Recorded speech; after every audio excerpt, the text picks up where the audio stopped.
읽겠습니다. 신약 요한복음 1장입니다. 1절부터 5절 말씀입니다. 요한복음 1장 1절부터 5절입니다. 다 찾으신 줄 믿고 대신해서 봉독해 올리겠습니다. 태초에 말씀이 계시니라. 이 말씀이 하나님과 함께 계셨으니 이 말씀은 곧 하나님이시니라. 그가 태초에 하나님과 함께 계셨고 만물이 그로 말미암아 지은 바 되었으니 지은 것이 하나도 그가 없이 된 것이 없느니라. 그 안에 생명이 있었으니 이 생명은 사람들의 빛이라. 빛이 어둠에 비치되 어둠이 깨닫지 못하더라. 아멘. 할렐루야. 옆에 있는 분들하고 이렇게 인사합니다. 오늘따라 당신의 얼굴에서 유난히 빛이 나네요. 이렇게.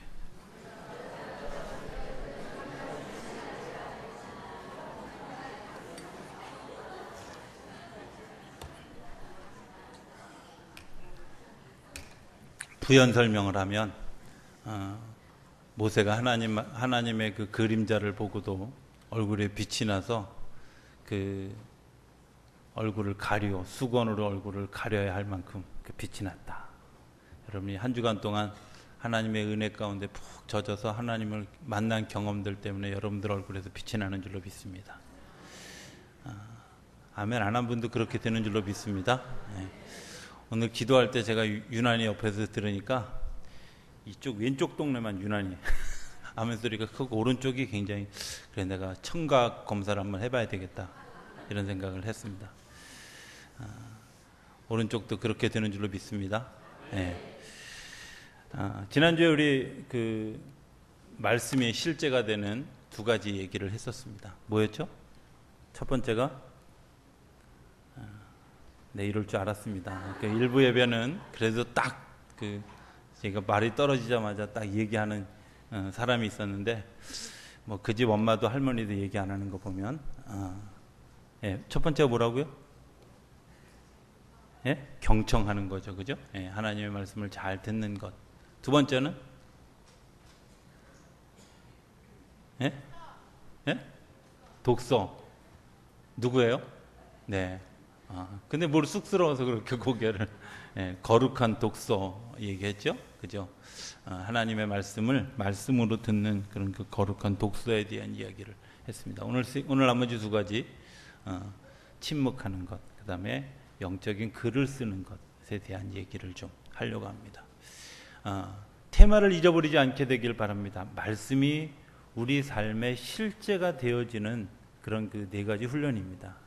그냥 이게 신앙생활에 뭔가 어떤 것인가 이런 것들을 잃어버리면 곤란합니다. 옛날에 여러분들은 어쩌는지 모르지만 저는 그 공부할 때 시험 공부할 때 큰 제목 써놓고 그 다음에 이제 작은 제목 그리고 내용만 열심히 읽었는데 큰 제목이 뭔지 몰라가지고 주로 문제는 큰 제목이 뭔지 나오잖아요, 그죠? 근데 답을 쓸 수 없었던 그런 기억이 있습니다. 여러분들 혹시 저처럼 큰 제목이 뭔지 몰라서 듣긴 들었는데 경청, 뭐 거룩한 독서, 근데 이게 뭐야? 이러는 분들이 생길까봐 제가 미리 좀 설명을 합니다.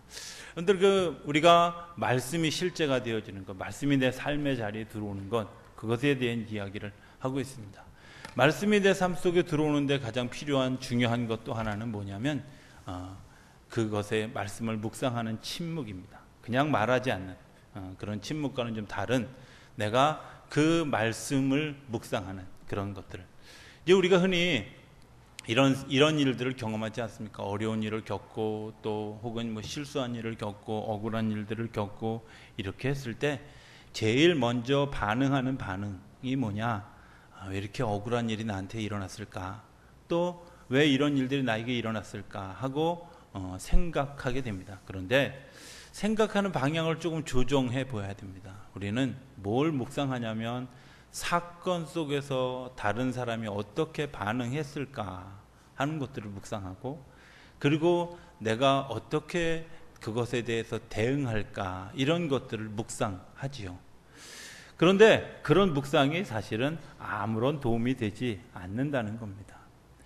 다른 사람이 나에게 한 이야기를 묵상하면 계속 묵상할수록 마음속에 분노와 억울함과 원망과 이런 것들이 가득 채워지게 됩니다. 또 내가 그 사람에게 어떻게 대응할까 이런 것들을 들면서 내 속 깊은 곳에 있던 숨겨졌던 그런 그 갈등들이 그리고 분노들이 우리 속에 막 치솟아 올라오게 됩니다. 세상은 보통 그런 방법으로 우리를 이끌고 가도록 이야기합니다. 그래서 조그마한 이야기에 우리의 마음이 쓰이고 그 마음이 쓰인 것 때문에 우리의 삶이 흔들리는 것들을 경험하게 되고 그 흔들리는 그런 작은 경험들이 모여져서 결국은 분쟁이 되고 전쟁이 되어지는 그런 일들을 우리가 경험하는 것을 보게 됩니다. 부부싸움을 우리가 하지 않습니까? 부부싸움 할 때 대단한 이슈를 가지고 부부싸움 하지 않습니다. 세계 평화를 위해서 부부싸움을 하는 부부 있습니까? 없습니다. 별거 아닌 거 가지고 괜히 양말을 잘못 벗었느니 칫솔을 잘못 놨느니 치약을 어디서부터 짰느니 이런 거 가지고 싸우지, 사실 생각해 보면 아니 왜 싸웠나 싶을 정도로 치사한 것 가지고 싸우고, 그 치사한 것 가지고 싸움이 시작되어졌는데 그 다음에는 말꼬리 붙들고 늘어져서 또 싸우잖아요. 그렇죠?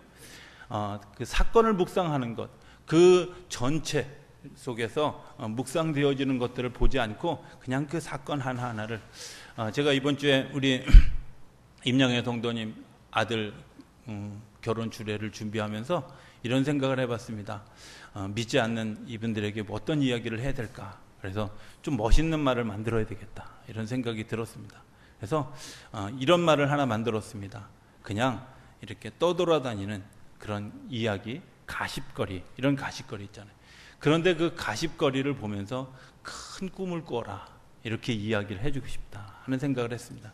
가십거리, 우리가 일상생활에서 만나는 것, 그런데 그 속에 들어가 보면 우리가 더 작아집니다. 그러나 그 가십 속에서 또 다른 그것을 만들어가는 공동체적인 통합적인 무엇인가를 발견할 수 있다면 그 사람이 좀 더 큰 꿈을 꿀 수 있고 큰 것을 내다볼 수 있을 거라고 여겨집니다.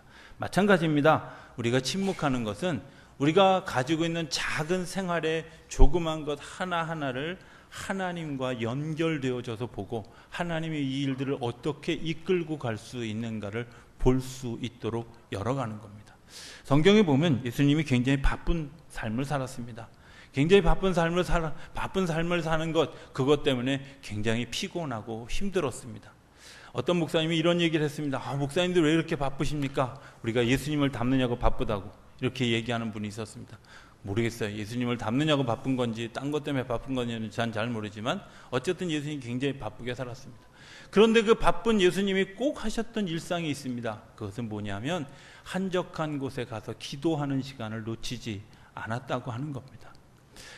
정말 바쁜, 정말 그 피곤한, 정말 그 고단한 인생을 살아가면서 예수님이 놓치지 않았던 한 가지, 그것은 하나님과 나와 대면하여 만나는 자리를 결코 그냥 버려두지 않았다고 하는 사실입니다.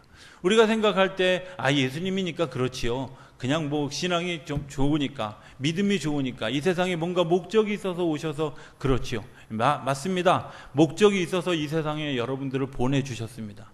우리가 제대로 된 방향을 가고 있는지, 제대로 된 삶을 살아가고 있는지 한번 물어봐야 되지 않겠습니까? 오늘 한날의 삶을 내가 정리하면서 오늘 한날의 삶이 내가 어떻게 살았는가 한번 정리해 볼 수 있는 것, 굉장히 중요한 일들 아니겠습니까?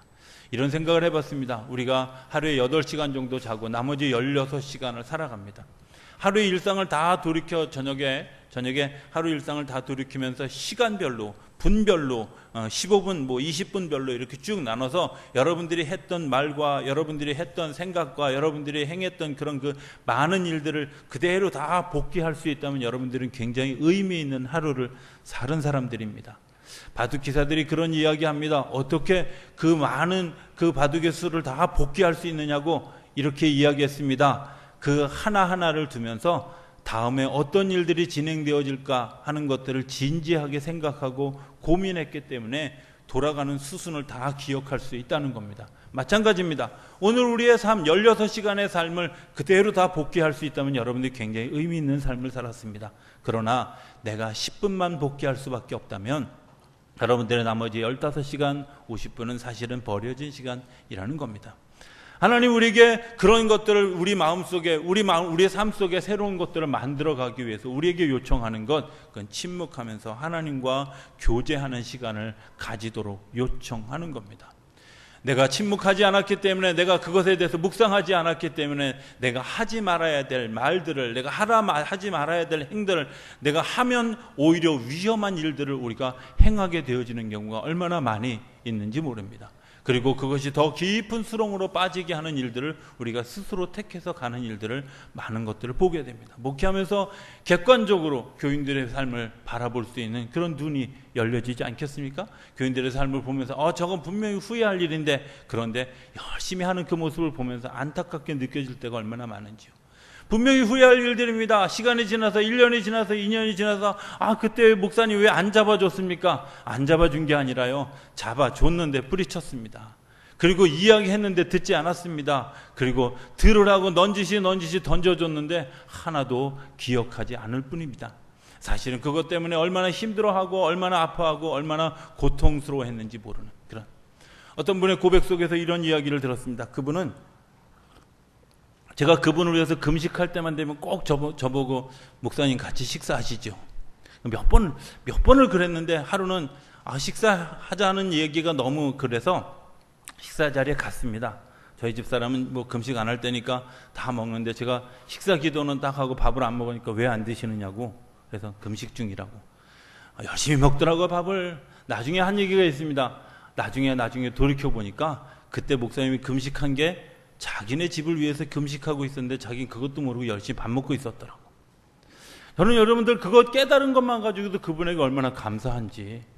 예수님이 우리의 삶 가운데 찾아와 주셔서 우리에게 고난의 자리에, 그리고 아픔의 자리에, 우리의 삶에 다가와서 우리의 마음의 문을 두드리고 있는데, 우리의 마음의 문을 열지 않으면서 예수님 바보같이 못에 찔리고, 예수님 바보같이 가시관을 쓰고, 예수님 바보같이 왜 채찍에 맞았느냐고 이렇게 이야기하는 어리석음을 우리가 범하고 있는 것 아닌가 하는 생각을 하게 될 때가 많이 있습니다. 침묵하지 않기 때문에 그렇습니다. 묵상하지 않기 때문에 그렇습니다. 그 예수님이 행하신 일 작은 것 하나하나 우리의 삶 속에, 우리의 삶으로 받아들여지지 않기 때문에 사실은 예수님의 행동과 예수님의 삶과 나와 별로 관계없는 무관한 것처럼 그렇게 받아들여지게 된다.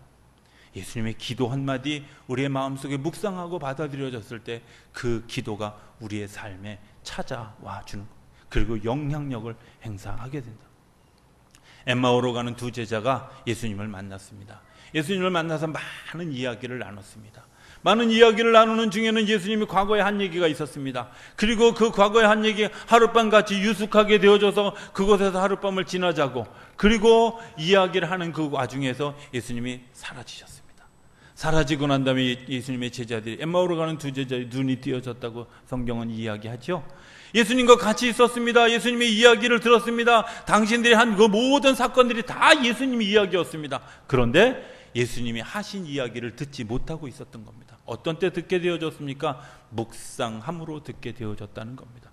침묵하고 그것을 다시 내 속에 리마인드 되어졌을 때 그 속에서 하나님의 음성인 것을 알게 되어졌다고 합니다.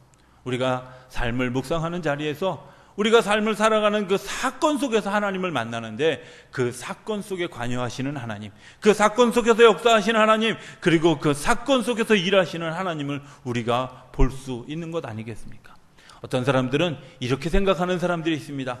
그 역사하셨던 하나님에 대한 얘기를 하면, 그거 너무 지나친 그런 그 해석 아니냐고, 마치 친 예수님적인 그런 해석을 하고 있는 것 아니냐고 이렇게 이야기하는 사람이 있을 수 있습니다. 그런데 그것이 한 번의 사건이라면 그럴 수 있지만 2번, 3번, 10번, 20번 계속되어진다면 그건 하나님이 분명히 일하시는 것 아니겠습니까?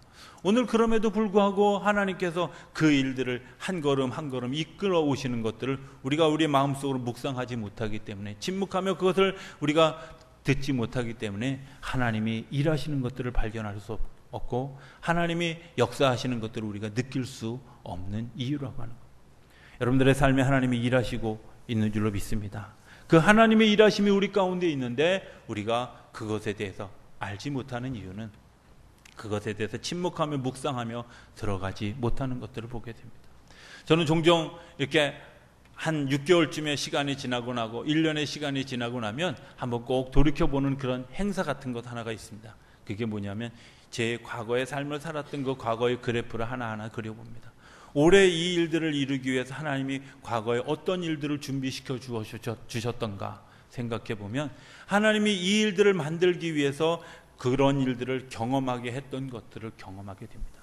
그리고 여기 되어진 이 올해의 1년의 사건이 내가 우연히 던져진 사건이 아니라 하나님이 계속해서 일해 오셨다고 하는 사실을, 과거에 어떻게 이끌어 오셨다는 사실을 경험하게 되어지고, 오늘 내가 살아있는, 오늘 내가 내 방향을 잃어버리지 않는 원인이 되어지기도 하고, 미래에 내가 어떤 꿈을 꾸어야 하는가 또 발견하게 되는 계기가 된다고 하는 겁니다. 오늘 우리들이 겪는 작은 사건들, 여러분들 그 사건을 묵상함이 아니라 그 사건 속에서 일하시는 하나님을 묵상할 수 있는 여러분들의 삶이 되어줄 수 있게 되기를 바랍니다. 그래서 그 일하신 역사가 오늘 우리들의 삶을 바꿔가는 또 다른 그런 계기가 되어져 가게 되어줄 줄로 믿습니다. 침묵하는 것 굉장히 중요한 사건입니다. 변화산상의 기도 가운데 중요한 것 하나를 보게 됩니다. 변화산에서 베드로와 야고보와 요한과 예수님이 변화산의 놀라운 일들을 경험했습니다. 그 놀라운 일들을 경험하고 난 다음에 하나님이 음성을 들려주셨습니다. 그 음성은 뭐냐면 너희들이 내가 한 말씀을 들어라. 여러분들, 우리가 성령 체험하고 하나님의 은혜를 체험하고 우리 삶 속에 체험한 그런 그 놀라운 은혜를, 내가 정말 감당할 수 없는 은혜를 발견했습니까? 그때 해야 될 일이 있습니다. 내가 하나님의 말씀으로 다시 돌아가는, 귀 기울이는 그런 은혜로 돌아가야 된다고 하는 겁니다. 제가 하나님의 은혜를 놀랍게 경험했던 1998년에 2월 달에 있었던 일입니다. 놀라운 일들이 일어났습니다. 저에게 그런 은사가 있는지, 그런 일들이 일어났는지 전혀 알지 못했습니다. 그러나 그날 밤에 정말 객관적으로 하나님이 저에게 그것들을 보여주셨습니다. 그 다음날 영적 지도를 하는 목사님이 저에게 이런 얘기를 들려줘요. 이 목사님, 두 가지를 열심히 하셔야 됩니다. 첫 번째는 하나님의 말씀을 묵상하는 일들을 열심히 하지 않으면 그런 하나님이 주셨던 그런 그 은사들이 정말 다른 곳으로, 잘못된 곳으로 빠져가는 아주 어려운 일들을 경험하게 될 것입니다. 말씀을 묵상하십시오. 제가 1998년 이후부터 지금까지 한 번도 그 말씀을 묵상하라는 말을 놓쳐본 적이 없었습니다. 가급적 그 말씀을 묵상하기 위해서 말씀을 읽고 말씀을 묵상하면서 그 말씀 속으로 들어가려고 하는 일들이 계속 진행되어져 왔고, 그것이 오늘 내가 서 있는 굉장히 중요한 이유가 돼요. 기도하는 것 잊어버리지 않으려고 굉장히 애를 씁니다. 기도하는 시간, 어떤 순간에도 주님 앞에서 내가 주님께서 나에게 말씀하시는 것이 무엇인가 듣는 것. 오늘 우리가 침묵하지 못하는 것 때문에 영향력 없는, 침묵하지 못하는 것 때문에 정말 흘러버려야 될 그런 말들을 하고 있는 우리의 모습을 보게 된다고 하는 겁니다.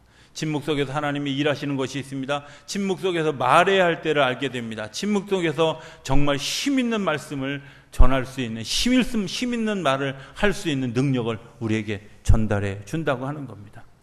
하나님의 말씀을 깊이 묵상한 사람의 말 한마디가 얼마나 큰 영향력을 발휘하는지, 하나님의 말씀을 붙들고 살아가는 사람들의 말 한마디가 얼마나 큰 영향력을 가지게 되는지 우리가 알지 않습니까? 침묵하지 않은 우리들의 이야기, 침묵하지 않은 우리들의 그냥 말 한마디 한마디가 어떤 영향력을 미쳤는지 우리가 이미 보지 않았습니까? 저는 우리 성도님들이 하나님의 말씀의 실제를 경험하기 위해서 그 침묵의 훈련 가운데 여러분들이 동참할 수 있게 되기를 주의 이름으로 부탁을 드립니다. 네 번째는 글을 쓰는 겁니다. 글을 쓰는 것.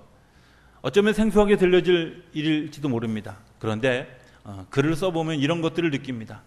설교문을 쓴다든지 혹은 뭐 논문을 쓰든지 이럴 때도 있지만, 에세이를 그냥 써나갈 때도 어떤 테마 하나가 그냥 떠오르고 그 테마 하나가 떠오른 것 때문에 글을 쓰기 시작했습니다. 그런데 그 글을 쓰기 시작했을 때 내가 전혀 생각하지 않았던 그런 이야기들이 계속해서 연결되어져 나오는 것을 발견하게 됩니다. 글을 쓴다고 하는 것, 믿음의 행위입니다. 이 일이 어떻게 진행되어질 것 잘 알지 못하지만 분명히 이 일들이 아름답게 이루어져 갈 것이라고 하는 그런 그 믿음으로 그 글들을 쓰게 되어진다고 하는 겁니다. 어떨 때는 내가 전혀 알 수 없었던, 정말 알지 못했던 그런 세계를 경험하게 되기도 합니다. 그래서 그 글 속에서 하나님을 다시 재발견하는 그런 기회가 되기도 한다고 하는 겁니다. 영성일기를 한번 써보기를 여러분들에게 부탁드립니다. 내가 하나님의 말씀을, 그 은혜를 경험한 것 때문에 내가 어떻게 어떻게 내가 그때 그렇게 반응했던가, 어떻게 그것을 묵상했던가 하는 영성일기를 쓰는 것. 신앙의 믿음의 우리 선배들이 많이 썼던 그런 방법들. 우리 요한웨슬리 목사님도 또 제가 많은 분들, 많은 신앙의 선배들 가운데서 그들에게 공통적으로 느끼는 것, 그것은 일기였다는 것. 요한웨슬레를 연구하는 가장 중요한 자료가 무엇일까? 요한웨슬레가 썼던 일기였습니다. 그리고 그 속에서 하나님이 어떻게 역사하셨던가를 경험하는 그런 아주 중요한 토대가 되어졌던 것이 일기였습니다. 오늘 우리들이 그런 일기 하나하나를 써나가는 것 때문에, 그 글을 하나하나 써나가는 것 때문에 사실은 굉장한 힘이 있고 능력이 됨에도 불구하고 오늘 우리가 그 일들에 대해서 굉장히 게으른 우리의 모습을 발견하게 된다고 하는 겁니다. 제가 목회하면서 아쉬운 것 하나가 있습니다. 그것은 제가 1980년대, 70년대, 80년대에 우리 한국교회에 굉장히 유행했던 중고등부 청년부들이 문학의 밤 이런 거 했던 기억이 있습니다. 기억 있으시죠? 여러분들은 그런 거 안 하는 교회만 다니셨나 보군요.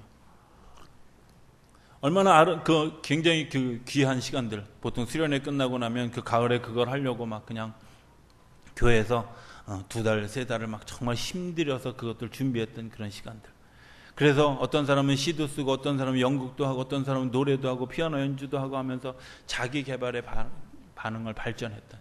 그런데 많은 부모들이 아이들이 대학에 가야 되는데 그 대학에 가야 되는 그 소중한 시간에 그런 거 준비한다고 막 반대하고, 이런 것들이 일상화되어지고 지금 한국교회에 거의 사라진 문화가 되어진 이런 생각을 해봤습니다. 그때 정말 교회가 그 일들을 좀 지켰다라면 어떻게 되어졌을까? 좀 더 풍성한 삶의 자리로 내려가지 않았을까 하는 그런 생각들을 하게 됩니다. 사실 지금 교회를 지키는 그런 세대가, 교회를 지키는 마지막 세대가 언젠가를 잘 생각해 보면 제가 왜 그런 이야기를 하는지 알 수 있게 될 겁니다. 지금 어느 교회든 40대 이하가 다 많이 없는 상태에 있습니다. 여러분들 이유가 뭐라고 생각하십니까? 여러 가지 물론 이유가 있습니다만은 자기가 글 쓰고 그것에 대해서 자기를 발표하고 자기의 생각들을 자기의 말씀 속 현존 안으로 들여왔던 그런 사람들의 그런 습관들이 사라진 그때부터 사실은 교회가 말씀 위에 서는 것이 아니라 말씀 너머에 떠 있는 이상적인 좀 신비주의적인 그런 신앙생활에 익숙해져가는 모습을 발견하게 된다는 겁니다. 저는 우리 성도님들이 그런 문학의 방 같은 거 안 하더라도 여러분들 글을 좀 써볼 수 있게 되길 바랍니다. 그리고 그 글을 쓰는 것 때문에 하나님 안에서 자신을 발견하는 역사가 여러분들 가운데 일어나게 되길 바랍니다. 글을 쓰는 것 하나, 또 하나 중요한 것 하나가 있습니다. 그거는 그 글을 쓰는 것 때문에 공동체가 이루어져 간다고 하는 겁니다. 여러분들 그런 경험 있지 않습니까? 저는 물론 그런 경험들이 너무나 많이 있습니다. 제가 좋아했던, 이분이 굉장히 신앙생활에 좋은 롤모델이다라고 생각하면 그분이 썼던 모든 책들을 제가 다 사드리죠. 제가 아마 서재에 와서 우리 목사님이 어떤 사람들의 영향을 받았나 책 보면 금방 알 수 있습니다. 어떤 사람들의 영향을 받았을까? 그럼 금방 압니다. 왜? 제가 그분의 책이라는 책은 대한민국에 나 있는 웬만한 책은 다 제가 사드릴게요. 더 이상 이분에게서 들을 것이 없다 생각될 때까지 제가 모든 사람들의 책을 다 사드렸기 때문에 그렇습니다. 여러분들 굉장히 중요한 일들이라고 생각합니다.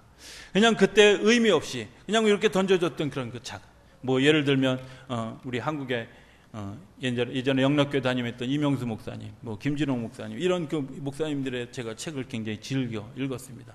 그리고 즐겨 읽은 것 때문에 일종의 그분들의 그런 생각들이, 그분들의 사상들이 내 마음속에 조금이라도 찾아오지 않았겠습니까? 제가 제 삶 속에 저의 영향을 주었던 많은 사람들, 폴 트리니에라든지 혹은 헬리 나우이라든지 토마스 머튼, 이런 사람들의 어떤 그런 생각들이 제 삶을 지배하는 굉장히 중요한 생각들의 모토가 되어졌던 것들이 사실입니다. 그런데 중요한 것은 뭐냐면 그것이 나 혼자만의 일이 아니라 헨리 나우엔을 따르는 많은 사람들이 하나의 알지 못하는 공동체가 되어져 가고 있다는 겁니다. 여러분들 그런 것 아니겠습니까? 우리가 사실은 교회 안에 하나의 공동체, 말씀의 공동체 안에 들어와 있는 겁니다. 그리고 그 말씀의 공동체 안에서 같은 생각을 가지고 같은 마음을 가지고 같이 기도하는 일들이 우리 가운데 이루어지는 겁니다. 저는 우리 교회 홈페이지를 개설하면서 이런 생각을 해봤습니다. 거기에다가 누군가가 좀 글을 쓰고 그 글을 쓰는 것에 대해서 같이 반응하고 반응한 것 때문에 서로 마음을 나누는 그런 일들이 일어나기를 기대했습니다. 그래서 글을 쓴 것 때문에 조그마한 그런 그 소그룹의 공동체가 하나하나 이루어져가는 그런 꿈을 꾸고 있고 또 꾸었고 앞으로도 그런 일들이 이루어지기를 기대합니다. 저는 페이스북을 굉장히 좋아하는 이유 중에 하나가 그런 그 작은 생각들을 나누는 일들입니다. 내가 겪었던 그런 그 작은 생각을 같이 공유하고 그 같이 공유한 것 때문에 두세 명의 공동체, 소그룹이 이루어져 가고 그것이 10명, 20명, 30명, 40명의 공동체가 이루어져 가는 굉장히 중요한 모토가 되어진다고 하는 겁니다. 오늘 우리가 글을 쓰지 않습니다. 아니, 글을 쓰려고 하지 않습니다. 나를 드러내는 것, 내가 뭔가 내가 생각하고 있는 것을 내놓은 것 때문에 내가 공격받는 것을 싫어합니다. 여러분들 이유는 분명합니다. 그 인터넷이라고 하는 매체가 사실은 그 공동체를 악 영향을 미치는 그런 그 공동체화 하려는 사람들에 의해서 움직여져 가고 있기 때문에 그렇습니다. 자기의 감정이나 발산하고 자기의 어떤 그런 그 분노를 발산하기 위한 자리로 차지하는 그 인터넷의 그런 그 공간이 사람들을 병들게 하고 힘들게 합니다. 그런데 그것을 바꿔갈 수 있는 사람들은 거룩한 영향력을 끼칠 수 있는 사람들이 글을 쓰고 그것에 동참하는 많은 무리들이 모여졌을 때 분명히 세상을 바꿔갈 수 있는 큰 힘이 되어질 수 있고 선교의 도구가 되어질 수 있다고 저는 믿습니다. 우리 성도님들이 글을 쓰게 되기를 바랍니다. 그리고 그 글을 쓰는 것 때문에 그 안에서 같이 생각을 공유하는 일들이 일어나게 되길 바랍니다. 그때 그 공동체 안에서 하나님이 일하시는 것을 저는 분명히 보게 되리라 믿습니다. 여러분들 가급적 한 주일에 한 번씩, 하루에 한 번씩 자기의 일기를 한번 써보시기 바랍니다. 뭐 공개하지 않아도 괜찮습니다. 그러나 여러분들이 그 일주일을 지나는 동안에 한 주를 정리한 글을 좀 한 번쯤 써보는, 그래서 우리 마음속에 마음을 나누는, 여러분들이 그것이 뭐 이렇게 뭐 공간에 펼쳐지기 어렵다면 여러분들 가까운 사람들과 같이 이야기를 나누는 하나의 도구로 사용되어질 수 있다면 그것 때문에 우리가 하나님의 더 큰 은혜와 실존을 경험하게 되어질 것이라고 믿습니다. 말씀을 정리하기 원합니다. 하나님의 말씀이 실제가 되어지는 네 가지를 얘기했습니다. 하나님의 말씀을 듣는 것, 하나님이 우리 속에 찾아와 주셔서 말씀하는 것을 듣는 것, 그리고 하나님이 써놓은 그 책을 거룩한 독서로, 말씀을 말씀으로 받아들이는 그런 은혜가, 그리고 기도의 자리에서 침묵하면서 하나님의 음성을 듣고 또 하나님이 말하게 하는 것을 말할 수 있는 지혜가 우리 안에 넘쳐지는 것, 그리고 우리가 느끼고 경험한 것들을 써나갈 때 하나님의 임재가 우리 삶에 느껴지게 되리라 믿습니다. 그 하나님의 임재가 느껴진 것 때문에 우리 삶에 하나님이 주시는 풍성함으로, 하나님이 주시는 기쁨으로 가득 채워져가는 역사가 저 여러분의 삶 가운데 나타나게 되기를 주의 이름으로 축원합니다. 기도하겠습니다. 저희들을 사랑하시는 아버지 하나님, 저희들이 하나님의 실제를 경험하기 원합니다. 하나님이 내 삶의 자리에 오셔서 나를 인도하시는 그 경험, 그리고 내가 힘들 때 나를 붙잡아 주시는 경험, 내가 눈물을 흘릴 때 눈물을 닦아주시는 경험, 내가 정말 마음이 외로울 때 나의 마음을 위로해 주시는 경험, 그 경험들을 하기 위한 4가지 방법들을 지난 주간과 이 주간 나누었습니다. 하나님, 저희들의 말씀을 들음으로, 또 말씀을 묵상함으로, 그리고 그 말씀을 읽음으로, 그리고 우리가 그것을 써감으로 우리의 삶에 하나님이 임하시는 삶의 자리가 만들어지고 그것이 공동체화되어지는 그런 역사가 우리 안에 일어나게 하여 주시옵시고, 그 일로 인하여 나도 풍성해지고 우리 이웃도 풍성해지며 더 많은 사람들이 풍성해지는 공동체를 경험하는 우리 모두가 되어줄 수 있도록 복을 내려 주옵소서. 감사하며 예수님의 이름으로 기도드립니다. 아멘.